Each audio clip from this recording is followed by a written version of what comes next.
Development plans کے لیے. تو پاکستان کی ایک بہت بڑی جو طاقت ہے وہ ہمارا مین پاور ڈیولپمنٹ اور ایکسپورٹ پروگرام بھی ہے، جس سے کہ ہم $30 ارب کی ریمیٹنسز لیتے ہیں، جس نے پاکستان کی اکانومی کو ایک آکسیجن لائن فراہم کی ہوئی ہے.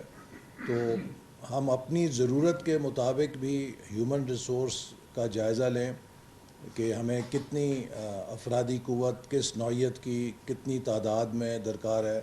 ہمیں پتہ ہونا چاہیے آج سے 10 سال بعد 2035 میں ہمیں کتنے ڈاکٹرز چاہیے ہوں گے، ہمیں کتنے انجینئرز چاہیے، ہمیں کتنے ٹیکنیشینز چاہیے، ہمیں کس شعبے کے اندر کتنے ماہرین چاہیے. اگر ہم انجینئرنگ کی بات کرتے ہیں تو ہمیں پتہ ہونا چاہیے کہ ہمیں مائننگ اور میٹلرجی میں کتنے چاہیے ہوں گے، ہمیں آئی ٹی کے اندر کتنے چاہیے ہوں گے. تو ہر شعبے کے اندر ہمیں اپنے افرادی قوت کو دیکھ کر اس کا جائزہ لینا ہے کہ کیا گیپس ہیں.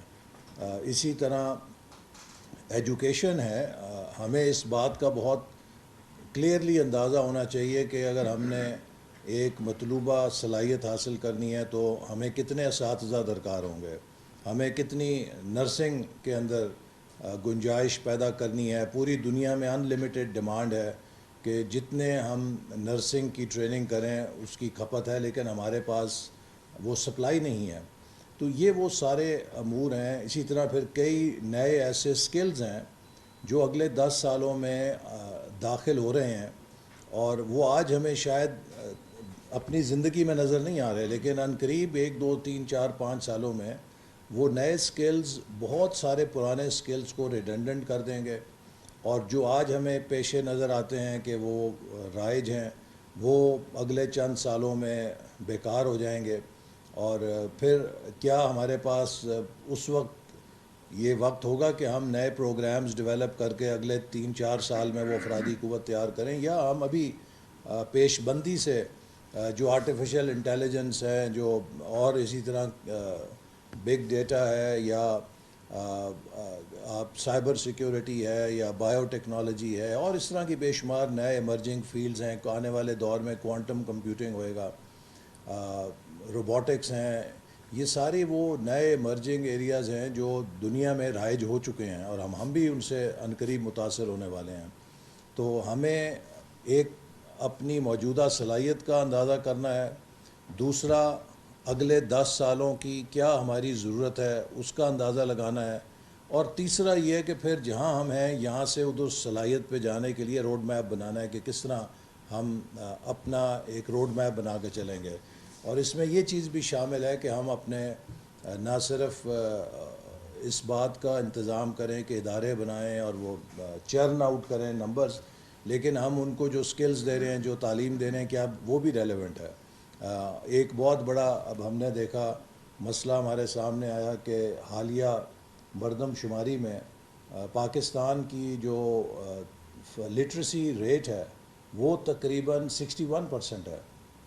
دنیا میں کوئی ایک ملک ایسا نہیں ہے کہ جس نے ترقی کی ہو اور 90% کی لٹریسی حاصل کیے بغیر ترقی کر لی ہو.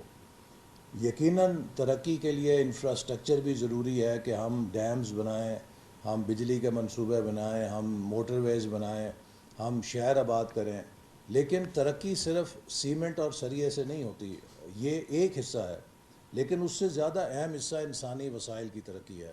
اور اگر ہم ایک ناخواندہ قوم ہوں گے تو جتنی مرضی عالی شان عمارتیں کھڑی کر لیں، اگر ہمارے لوگوں میں تعلیم نہیں ہوگی اور صلاحیت نہیں ہوگی تو وہ عمارت ہمارے لیے کچھ نہیں کر سکے گی. جیسے کمپیوٹر میں جو ہارڈ ویئر ہوتا ہے وہ تبھی کارآمد ہوتا ہے جب اس کا سافٹ ویئر اس کے ساتھ شامل ہو. اگر سافٹ ویئر نہ ہو، آپریٹنگ سسٹم نہ ہو، تو کمپیوٹر صرف اس شیٹ میٹل یا پلاسٹک کا وزن ہی ہے جس میں وہ بنا ہے. تو اسی طرح ہماری جو تعلیمی صلاحیت ہے اگر 61% پہ خواندگی ہے تو ہم اس کے ہوتے ہوئے تو ترقی کے جتنے مرضی انویسٹمنٹس کر لیں وہ سب ضائع جائیں گی. اسی طرح اسی مردم شماری میں یہ چیز سامنے آئی کہ ہمارے ہاں تقریباً 2.5 کروڑ بچے اسکولوں سے باہر ہیں. دنیا میں ایک بھی مثال ایسی نہیں ہے کہ جس ملک نے ترقی کی ہے اس نے 100% پرائمری اسکول انرولمنٹ کا ہدف حاصل نہ کیا ہو. اگر جس ملک کے 2.5 کروڑ بچے اسکولوں سے باہر ہوں، وہ جتنا مرضی انویسٹمنٹ کر لیں انفراسٹرکچر میں، وہ دھوکہ ہے، ایک فریب ہے. کیونکہ تعلیم کے بغیر آج تک کسی ملک نے ترقی نہیں کی، اور آنے والے وقت میں یہ بہت مزید اہم ہے، اس لیے کہ نالج ریولوشن کا یہ زمانہ ہے، اور اس نالج ریولوشن میں برین پاور جو ہے وہ فزیکل پاور سے زیادہ طاقتور ہے. سو آپ کی مسل پاور کیا ہے وہ ڈیپینڈ نہیں کرتا، آپ کی برین پاور کیا ہے وہ ڈیپینڈ کرتا ہے. اور برین پاور کا تعلق براہ راست تعلیم سے ہے، اور تعلیمی نظام سے ہے کہ کیا وہ کریٹیکل تھنکنگ دے رہا ہے، کیا وہ کریٹیوٹی اور انوویشن پیدا کر رہا ہے، یا وہ صرف رٹے کے اوپر ہی چل رہا ہے. تو وہ رٹے کا نظام بھی ہمیں اگر میٹریکولیٹس اور گریجویٹس دے رہا ہے، لیکن ان کے اندر کریٹیکل تھنکنگ نہیں پیدا کر رہا، ان میں انکوائری کی صلاحیت نہیں پیدا کر رہا، ان میں انوویشن کا جذبہ پیدا نہیں ابھار رہا، تو وہ ڈگری بیکار ہے. تو یہ ایک میں سمجھتا ہوں کہ ہمارا قومی ایمرجنسی ہمیں سمجھنی چاہیے کہ ہیومن ریسورس. اور مجھے یاد ہے کہ ڈاکٹر AQ خان اور ڈاکٹر اشفاق احمد صاحب جب ہم نے ایٹمی دھماکے کیے تو وہ میرے پاس آئے، تو انہیں میں نے پوچھا کہ یہ بتائیں کہ ہم اس شعبے میں کیسے کامیاب ہو گئے، جب کہ اس میں ہر دنیا ہمیں روکنے کے لیے سرگرم تھی، اور وہ شعبے جس میں ہم دنیا کی تائید رکھتے ہیں ان میں ہم کوئی نتائج نہیں دکھا سکتے. تو انہوں نے جو 5-6 چیزیں کیں، اس میں ایک چیز انہوں نے یہ کہی کہ we invested in our people. Pakistan کا ایٹم بم مشینوں نے نہیں بنایا، انسانوں نے بنایا. It is the quality of human resource that determines کہ آپ کی کیا قابلیت اور صلاحیت ہوگی. تو اس لیے ہم نے جو اپنے 5 ایئر کے اہداف رکھے ہیں اس میں ہیومن ریسورس ایک بہت امپورٹنٹ ایلیمنٹ ہے.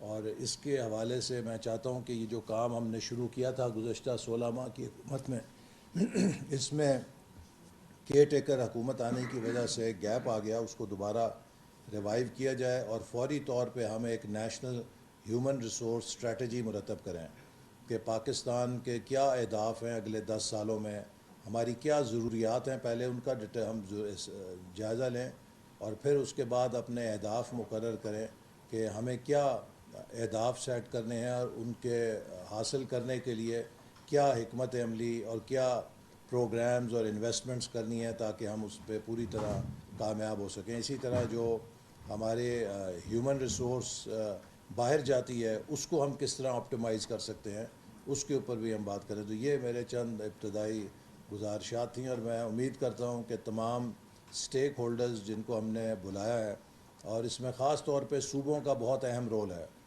چونکہ بنیاد جو ہے ہیومن ریسورس کی وہ جس نظام تعلیم سے رکھی جاتی ہے وہ صوبوں کے دسترس میں ہے. اور اگر صوبے اس بارے میں اہمیت دیں گے، ابھی ہم نے جو ڈسٹرکٹ ایجوکیشن انڈیکس شائع کی ہے وہ ہوش ربا ہے، ہوش اڑا دینے والی ہے کہ ہماری کتنی جو تعلیم کے شعبے میں صلاحیت گراوٹ کا شکار ہے.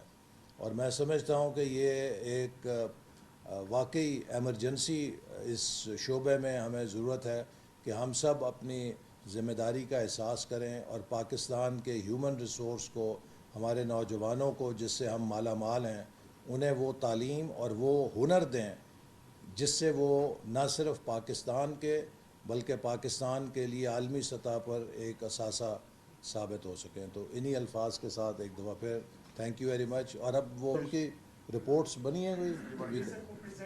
جی کریں.